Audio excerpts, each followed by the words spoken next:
B.Com, BSc, MA, M.Com करें विश्व की सबसे बड़ी यूनिवर्सिटी इग्नू से। सॉल्व असाइनमेंट्स और गाइड बुक्स प्राप्त करें। संपर्क करें Mahakal computers, DAV PG college के पास, पंच मंदिरा मोड़ से दाहिने, सिवान। प्रशासन देवेश बाबू, सर्किट हाउस चलेंगे या प्रशासन के लोग को बुलाइए। ये जंगल राज स्थापित करने का नहीं जगह बनेगा। तो दुर्भाग्यपूर्ण है, इतनी संवेदनहीनता है। वहाँ बता रहे थे कि अस्पताल में जबरदस्ती रोक के रखा गया और जिस तरह से पेशेंट हमारा ठीक था, अस्पताल में सुई दिया, छटपटा के मर गया। और अस्पताल की इतनी स्थिति बद से बदतर है और ये बीमारी का इलाज करने के लिए नहीं, बीमारी को दबाने के खेल में लगते हैं। अब बताइए कि पेशेंट को हम लोग के आने की जब जानकारी मिली है तो पेशेंट को यहाँ से डिस्चार्ज कर दिया और जो पेशेंट कल डिस्चार्ज हुआ था उसको रोक करके रखा गया था सुबह में। मतलब कहीं न कहीं बड़ा संदेह उत्पन्न करता है। ये प्रशासन जान बचाने वाले लोग नहीं हैं, ये मौत के सौदागर हैं और कहीं न कहीं सत्य को छुपा रहे हैं। ये दुखद दुर्भाग्यपूर्ण है। अस्पताल की स्थिति बद से बदतर हो रही है। इनका 60 दिन का मिशन सब फेल है। अब बताइए ये क्या तमाशा है। लोग आएंगे देखेंगे तो आपने उसको कहा कि हम ट्रांसफ़र कर दिए, यहाँ से रेफ़र कर दिए। कोई कह रहे हैं कि हमने उसको घर भेज दिया। पेशेंट को अधिकतर डिस्चार्ज सुबह में होता है, ये 9 बजे रात को डिस्चार्ज करने का क्या उचित है, समझ में नहीं आ रहा है। माननीय मुख्यमंत्री जी और उप मुख्यमंत्री स्वास्थ्य मंत्री भी हैं। बिहार के अंदर कौन सा तमाशा चल रहा है, कहाँ कहाँ अपने पाप को छुपाइएगा। इस पाप को छुपाकर उच्च स्तरीय जांच करवाइए। ये आपके हस्तिनापुर के गुलाम किस तरह से बिहार की जनता को परेशान कर रहा है, ये सबसे बड़ा उदाहरण अस्पताल का है। कि अभी बता रहे हैं कि 5 मिनट पहले हमने रेफर कर दिया। जब हमने वहाँ घोषणा किया कि मैं आ रहा हूँ तो रेफर कर दिए, पहले क्यों नहीं किए। ये अभी रेफर करेंगे, अगर जो पटना जाएगा डिस्चार्ज कर दिए। डिस्चार्ज मैंने घर चलेगा सर, डिस्चार्ज मैंने घर चलेगा। अभी तो बोले एक आदमी की रेफर कर दिया। सर वहाँ का समय 20 मिनट का है और 10 मिनट पहले यहाँ से रेफर किया गया। तो क्या लगता है कि आपके सूचना मिली है कि आप आ रहे, इसलिए लगता है कि निश्चित तौर पर ये लोग की गैर जिम्मेदारी, लापरवाही और अस्पताल के अंदर अराजकता के वातावरण से बचने के लिए ये खेल खेला गया है। कोई झोलमाल है क्या सर? ये नहीं चाहता है कि प्रतिपक्ष सच को जाने और प्रतिपक्ष के नाते पूरा बिहार जाने। ये छुपाने का खेल है। अस्पताल के अंदर घोर अनियमितता के कारण लोगों ने वहां शिकायत की है। आप लोग भी प्रेस मीडिया के लोग थे, बताया कि सुई देने के बाद छटपटा के लोग मर गए। शराब माफिया इसकी उच्च स्तरीय जांच भी होनी चाहिए। शराब माफिया जो पकड़ा गया है उन्होंने पूरा बताया है कि कहां से कैसे वो स्पीड लाते हैं, कैसे बनाते हैं, सारी बातें। इसी अस्पताल में 2 घंटा पहले वो जो गिरफ्तार हुए लोग आए हुए थे, उन्होंने बहुत तरह की बातें बताई। तो क्या लगता है कि पूरी तरह से फेल है प्रशासन या सरकार?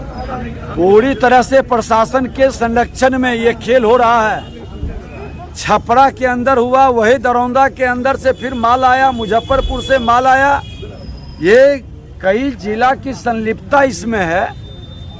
फिर अगर जो इसकी ईमानदारी से समीक्षा होती, उप मुख्यमंत्री तेजस्वी यादव जी, मुख्यमंत्री नीतीश कुमार जी और इसी जिले के मुख्य सचिव भी हैं अमीर सुबहानी जी, क्या इस जिले के अंदर में जो पहले जंगल राज के समय में अपराधियों के हवाले जिला था, भ्रष्टाचारियों के हवाले जिला था, आप इसको फिर से उसी राज्य में भेज दिए और गुंडा राज स्थापित कर रहे हैं। ये कतई नहीं होने देंगे। उस राज को भी खत्म किए और आप जिस तरह से प्रशासनिक अराजकता बना करके लोगों के जिंदगी से खिलवाड़ कर रहे हैं, आप नरसंहार करवा रहे हैं और इस नरसंहार की पूरी जिम्मेवारी शासन प्रशासन की है। प्रशासन के लापरवाही और शासन उसको कहीं न कहीं अप्रत्यक्ष संरक्षण दे रहा है, उसके कारण हो रहा है। इस तरह का जो भी मामला आ रहा है सर, प्रशासन तो पहले एक्सेप्ट नहीं कर रही कि जर्दी साहब से मौत हो रहा है। मैं बता देना चाहता हूं कि ऐसे भ्रष्ट हस्तिनापुर के जो गुलाम हैं, ये भरम में नहीं रहे।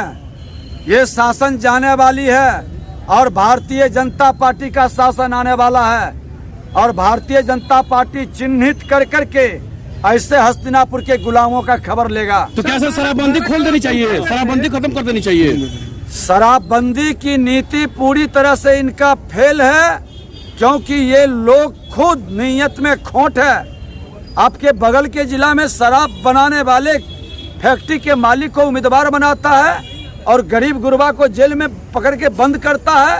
अरे मैंने तो विपक्ष में रह करके उस समय भी पूर्ण नशाबंदी की बात किया था, लेकिन सावधान किया था कि आप जिन लोगों की जमात के साथ सरकार चला रहे हैं, ये जमात जंगल राज का पौधा है जो भ्रष्टाचार और अपराधियों को संरक्षित करता है। आप लोग भी सत्ता में थे तो साथ में थे तो शराबबंदी लागू थी। मैंने उस समय भी, मैं विपक्ष में भी था उस समय, मेरा ही प्रस्ताव था।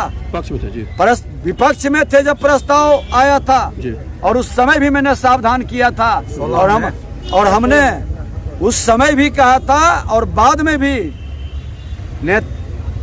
नेता प्रतिपक्ष के नाते नहीं, जब आसन पर विधानसभा का अध्यक्ष उस समय भी कहा था कि आपके प्रशासनिक अराजकता पर लगाम लगाइए।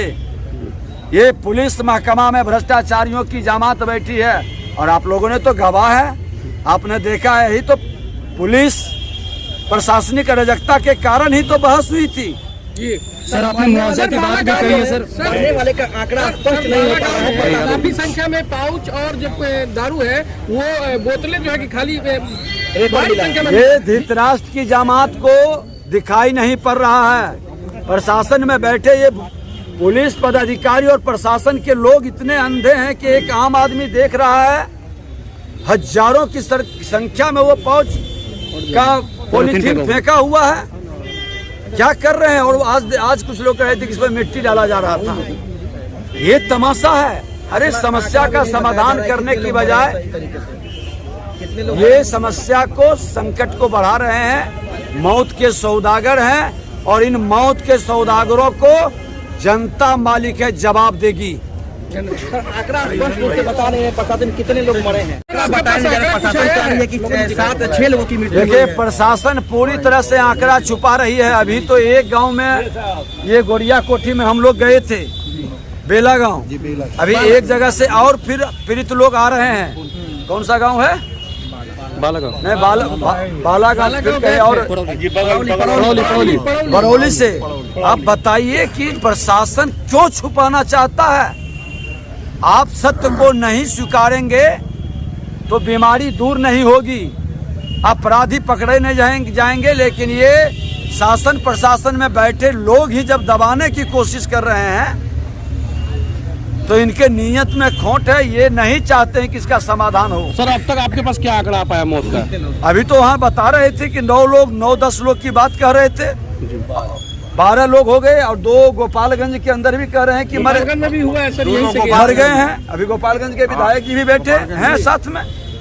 ये घटना छपरा के बाद मुख्यमंत्री और उप मुख्यमंत्री ने ईमानदारी से समीक्षा किए रहता तो ये घटना नहीं घटित होता। इन दोनों के ऊपर भी FIR होना चाहिए, 302 का मुकदमा चलना चाहिए, क्योंकि ये जिम्मेवारी इनकी थी, सत्ता में बैठे थे। क्यों आपने समीक्षा नहीं किया? और वहाँ के SP को, वहाँ के पदाधिकारी को अब शाबाशी दे रहे हैं। शर्म लगनी चाहिए। धिक्कार है इसे शासन में बैठने वाले लोगों को। फेफड़ा कैंसर, टीबी जैसी बीमारियों से हैं परेशान तो Iman TB chest and heart care है एक बेहतर समाधान। संपर्क करें डॉक्टर आजाद आलम से, centre point, Chakiya road, Siwan.